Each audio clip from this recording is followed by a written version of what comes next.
So in less than 1 week, I'm going to be turning 40 years old. And over the last several years, I've been on a mission to improve my health, my quality of life. And I just want to do a rundown of all the things that I've done and currently do to try to improve my life and the quality of my life, my health, reducing inflammation, reducing stress, sleeping better, all of these things that are just so important to have in your life. Because if you can do something that's very small, seemingly insignificant in and of itself, but you do it consistently, and if it can even change things slightly, like why wouldn't you do that thing, right? So for me, as far as my health goes, I've been consistently running and exercising, lifting weights over the last 5 years, 4 or 5 years. And that's been a huge boost to the quality of my life, to my health, to my energy, all that kind of stuff.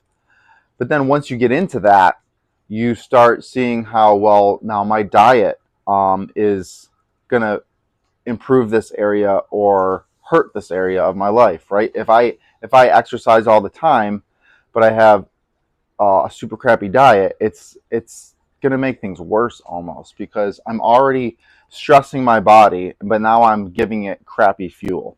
So between exercise, it's really helped me to improve my diet and cut out alcohol. I mean, limit alcohol significantly, and all of those things it helps. I want to get the most out of my exercise, so diet and being conscious of what I'm putting in my body is a huge benefit. Reduces inflammation. I'm not putting crap in my body to make it more inflamed. And then within that is quality of sleep.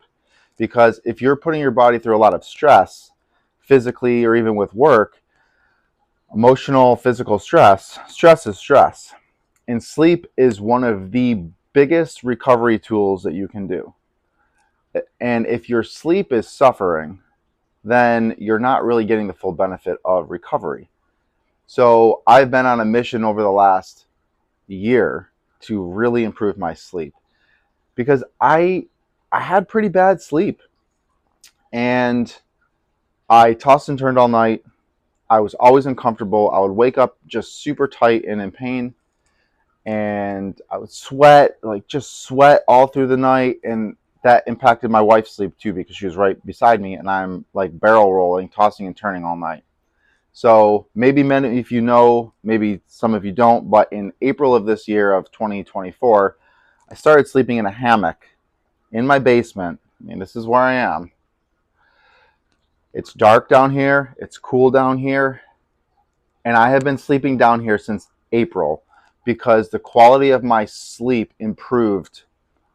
I mean, I can't even tell you. It's night and day. Night and day. I wake up once a night to pee, usually late into the night, and I sleep solid. I'm not tossing and turning. I'm not in pain in the morning. I'm not waking up drenched in sweat. It's a lot more climate controlled. And I like things cooler, and my wife likes things warmer. So it's a lot easier for me to adjust temperature wise. So sleep improvement has been huge over the course of this year. Some other things that I'm doing. I'm cold plunging. I'm using the sauna. Those are healthy stresses that in small doses can create a positive change. I'm not going to go over all the benefits of sauna use and cold plunge use, but I notice a difference in my ability to not get sick, or if I do get sick, it's a lot less intense than it used to be.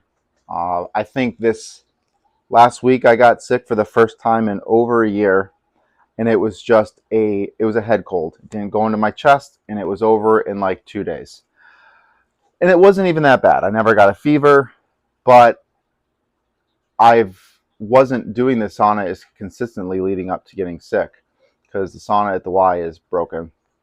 So I I think that sauna has helped me to have a more resilient immune system along with cold plunging.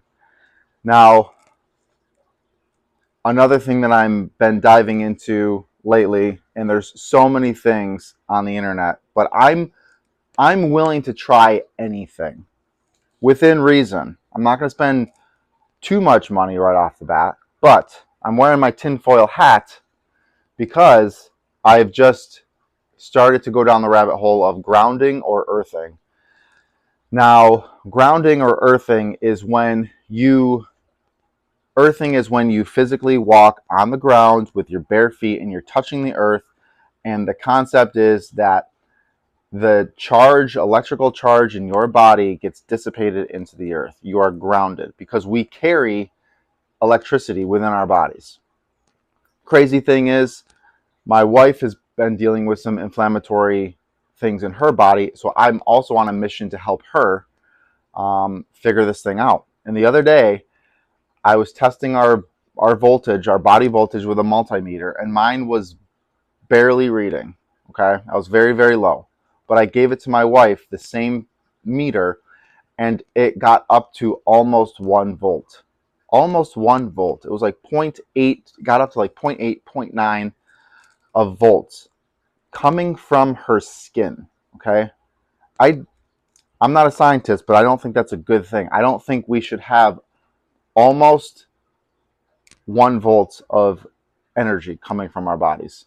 So I grounded her and it plummeted. It plummeted. All of that buildup of energy that was in her body went into the earth. I put a grounding rod in my house. I'm running a copper wire, and grounded her. So it's another thing that I've been trying to find ways to reduce inflammation and connect our body to healthy energy sources. The earth is a negatively charged uh, circuit. It's lightning goes into the earth, electricity goes into the earth, and our bodies need to be connected to the earth. And be honest with yourself. Like, when was the last time you walked barefoot on the earth? Maybe on the beach, maybe you took your shoes off a little bit at a park, but our houses are not grounded. We're walking around on wood or tile. None of that's grounded. We're wearing shoes all the time. And there's so much electricity and frequencies in our homes with our cell phones, with our Wi-Fi. Everything is emitting electrical frequencies, and we're just like carrying it all. Okay? We're carrying it. And how do we dissipate it? Especially me personally, we're going into winter. When am I going to have the chance to actually put my feet on the earth? It's probably not even going to happen. So I got a grounding mat or a grounding sheet. I'm putting it on my hammock and I'm wiring it into the earth. And I've been sleeping with a grounding pad every night. And I want to see what that does. And I'm also, tinfoil hat, going to try to protect myself from any electrical frequencies. And I'm going to be draping some copper woven fiber sheets over my sleeping area to help protect my body overnight from any electrical frequencies.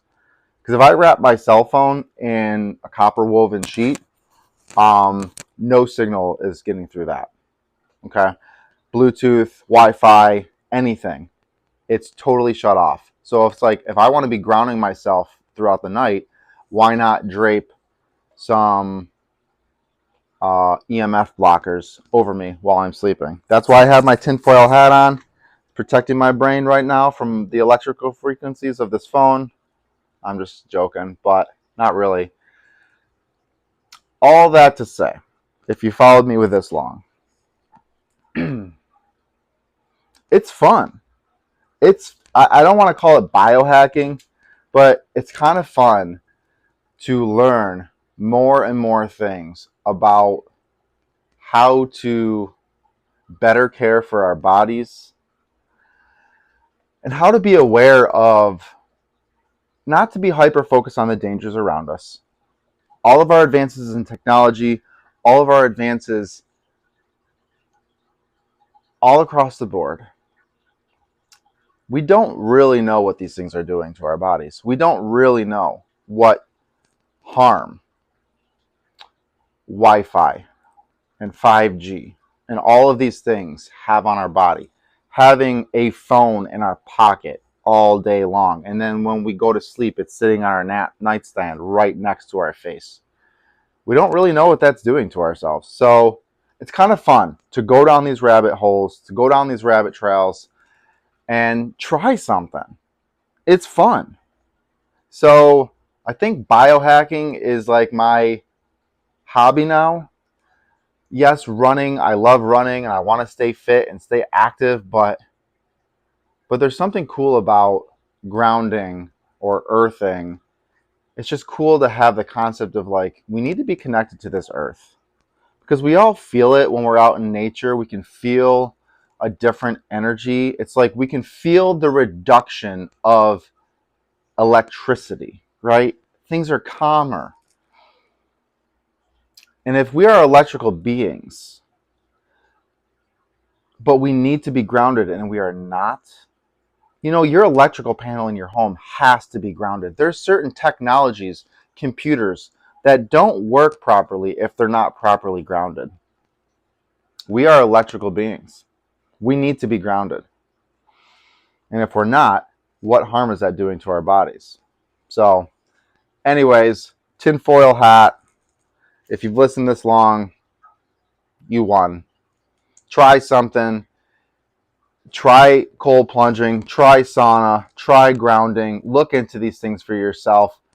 There are, and I'll keep you posted. I'll keep you posted on my wife's journey because she has some inflammatory skin responses that I'm really passionate about helping her figure out what's going on. I'll keep you posted if we come up with any cool results. Peace.